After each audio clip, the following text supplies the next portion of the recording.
Pido ayuda económica para mis construcciones. Sigo invitando a las muchachas de 12 a 24 años. Conságrense a Dios. Dejen todo. Entréguense a Jesucristo en la vida religiosa.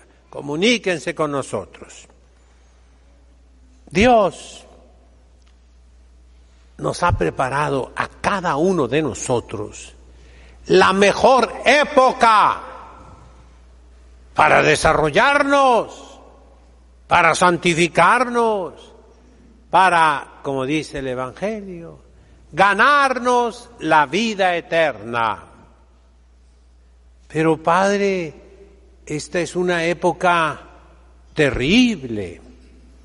Escuchamos que los obispos, conferencias episcopales, cardenales, sacerdotes, predican herejías, que los sacerdotes se deben casar, que los que viven en adulterio pueden comulgar, que el Santísimo Sacramento no es el cuerpo y la sangre de Cristo. Se oyen rumores de que todo va a cambiar, que la misa se va a transformar en otra cosa. Hay persecuciones religiosas con los musulmanes, con los comunistas. Por los gobiernos de la tierra se impone el aborto, se imponen los vicios asquerosos, sexuales, entre personas del mismo sexo, que pueden adoptar niños inocentes para pervertirlos. Se habla de que hay que matar a los ancianos, a los enfermos, a los inválidos. Y hay una confusión de ideas espantosas. ¿Es esta, Padre, la mejor época para que vivamos nosotros? Respuesta: sí. Dios escogió esta época para ti, estas circunstancias, estas dificultades, estos problemones, para que tú los resuelvas, o al menos los sortees, los esquives, los evites, y salgas triunfador. Dios quiere que triunfes. Dios quiere que consigas el premio, la victoria, el éxito. Y lo vas a conseguir, porque Dios no te va a abandonar. A veces pensamos, como en un sueño, mis hermanos, que en otros tiempos la vida era más tranquila. Y en cierto modo sí, no había teléfono, no había aviones, había más silencio, había más tranquilidad. Vamos retrocediendo un poco en el tiempo, mis hermanos, para ver cómo le fue a nuestro papá y nuestra mamá. Hablo yo, que estoy viejo. A mi papá y a mi mamá les tocó la Segunda Guerra Mundial. Mi papá no fue soldado, no. Pero sufrieron todos los racionamientos, la escasez de productos. En el país más rico del mundo, que es México, donde hay más abundancia de alimento que en cualquier otro país. Aquí se sintió. En Tijuana, en esos años, a todos los italianos, a los alemanes, a los japoneses, los encerraron primero en la escuela Alba Roja, ahí entre la calle Negrete y Madero, y creo que es la quinta y la cuarta. Prisioneros, sí, en Tijuana, sí. Y luego se los llevaron a la Colonia Libertad. ahí estuvieron prisioneros, en Tijuana. En la noche se apagaba la luz. No podías tener cortinas claras. Las ventanas las tenías que tapar completamente. Y luego cortaban la luz. Por miedo a los bombardeos de Japón. En playas de Tijuana todavía hace poquito se veía el lugar donde estaban los cañones antiaéreos norteamericanos. Bajando para la playa a la derecha se veía ahí. Claro, ustedes nunca se fijan en nada, pero en fin. Mis hermanos, en 1943 se vino un tren cargado de tanques y de soldados que iba a ocupar todo Tijuana. Pero en la línea lo detuvieron y se vino volando en avión el general Lázaro Cárdenas, que ya no era presidente, era secretario de la Defensa Nacional. Y mientras tanto, todos los camiones que había en Tijuana se pusieron en la vía para tapar la vía.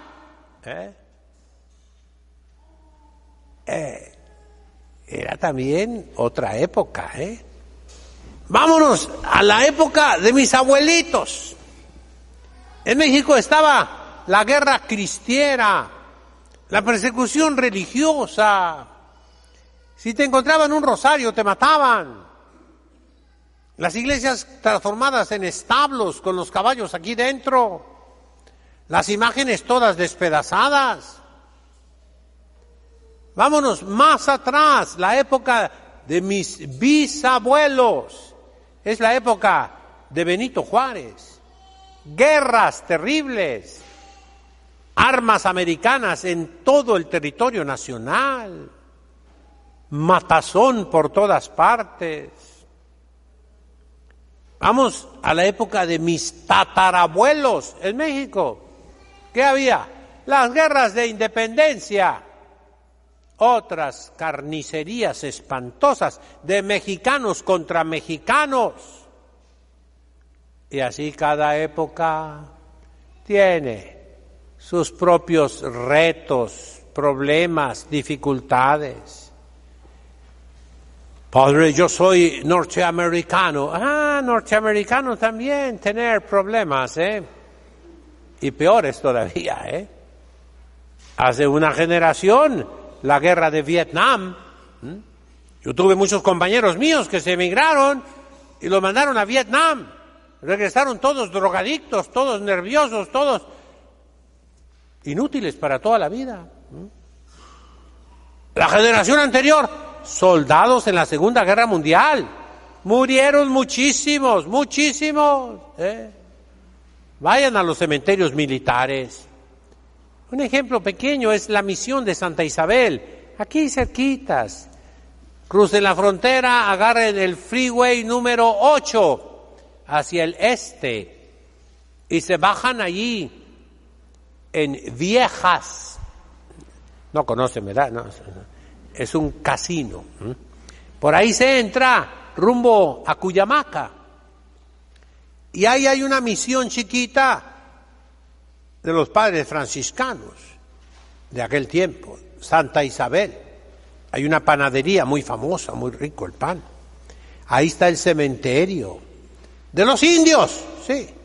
Todos los indios de ahí los mandaron de soldados en la Segunda Guerra Mundial.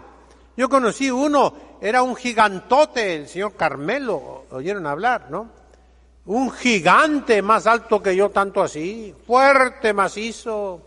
Él fue soldado en la Segunda Guerra Mundial y lo mandaron a los Alpes de Europa, un uniforme blanco. Tenía que estar esquiando y esquiando tenía que saber apuntar con su rifle y atinarle. Me decía él, casi llorando, que para sacar la bayoneta cuando tenías que luchar cuerpo a cuerpo, los fusiles tenían un cuchillo que se llama bayoneta. y ese cuchillo se lo entierras, pero para sacarlo es muy duro, muy difícil. Y decía, tenía que disparar, ¡pum! Y entonces ya salía. Y siempre soñaba, dice, padre, yo maté muchos. Era muy grande yo. Maté muchos en la guerra. Y siento, ¿verdad? Vamos a esta generación, la guerra del Golfo y otras guerras. Y en cada país es lo mismo. Entonces, primer pensamiento, todas las dificultades que estamos viviendo, Dios las permite, Dios las tolera o Dios las manda para nuestro bien, para que sepamos vivir en medio de todo eso, amando a Dios y amando al prójimo. Es lo que nos dice el Evangelio de hoy. Aquel hombre tentador, tramposo, mentiroso, le hace preguntas a nuestro Señor Jesucristo. ¿Qué debo hacer para llegar a la vida eterna? Nuestro Señor, ¿qué lees en la ley? Amarás a Dios sobre todas las cosas y a tu prójimo como a ti mismo. Haz eso y vivirás. ¿Se puede amar a Dios en medio de tantos problemas? Sí, mis hermanos, sí. Y más fuertemente que si no tuviéramos problemas. ¿Qué cosas son los problemas? Son las cruces, los afanes, los desengaños de la vida. ¿Qué es una cruz? Algo pesado, algo doloroso. Con el dolor se afina nuestro corazón, se templa nuestra voluntad. Con el sufrimiento brota de nuestro pecho el amor a Dios. En una súplica, Dios mío, no puedo, ayúdame. Dios mío, tú sufriste más que yo, no me dejes solo. Quédate conmigo, Señor. Sosténme. Ayúdame, ayúdame, ayúdame, ayúdame. Los afanes, ¿qué son? Las fatigas, el cansancio, el trabajo. Todo eso viene de Dios. Y trabajando me voy a ganar el cielo. Dios quiere que te cueste para que lo aprecies. Y entonces le ofrecemos a Dios nuestro trabajo, nuestras obras, nuestros proyectos, nuestras ilusiones.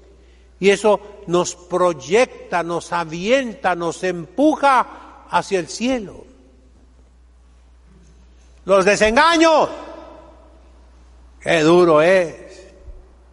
Cuando tú pensabas algo bueno de alguien y te das cuenta que no es así, sino todo lo contrario. Entonces es cuando tu corazón dice, bienaventurado el que confía en Dios, insensato el que confía en los seres humanos. A veces llega a la conclusión del Salmo de David, todos se han echado a perder, todos, no queda ni uno. Estamos como Abraham en aquella súplica que le hizo a Dios por Sodoma y Gomorra, ciudades llenas de pecados contra la naturaleza. Si hubiera 40 justos, no la castigas, no. Si hubiera 30 justos, 20 justos, 10 justos, pero no se hallaron ni siquiera 10 justos. Vamos pues, mis hermanos, no los quiero desanimar. Los invito a la plegaria, a la oración constante, a clamar día y noche a Dios. Te amo, te quiero, ayúdame. Dame fuerza, Señor, ilumíname para amarte más a ti y a mi prójimo. Con el prójimo, ¿qué debemos hacer? Lo que se pueda, mis hermanos. Hay gente que humanamente no tiene lucha. Han escogido el mal camino. Y hay una frase triste: árbol que crece torcido jamás su tronco endereza. Pero para Dios no hay imposibles. No te desanimes, pide por ese prójimo. Hay prójimos que sí tienen lucha. A lo mejor una palabra tuya, a lo mejor tu buen ejemplo, tu sonrisa, tu cariño sincero, los convierte, los acerca a Dios. Y hay otros buenos, digamos, igual que tú. Los buenísimos, ¿verdad que sí? Pero mis hermanos, no nos desanimemos por los problemas. Está Dios siempre detrás de los problemas. Y nos dice: tú eres mi hijo muy amado, en ti me complazco. Tú eres mi hijo, yo te sostengo, yo estoy detrás de ti, no estás solo. Te he dado a mi madre, la Virgen Santísima, para que esté contigo día y noche. Y aunque camines por un valle tenebroso, yo estaré siempre contigo para sostenerte. Sostengámonos pues, mis hermanos, en el buen camino. No tengamos miedo. Sigamos adelante. Caerán 10,000 a nuestra derecha, 1,000 a nuestra izquierda. A nosotros no se nos acercarán. Así nos dice Dios. En nombre del Padre, del Hijo, del Espíritu Santo. Amén.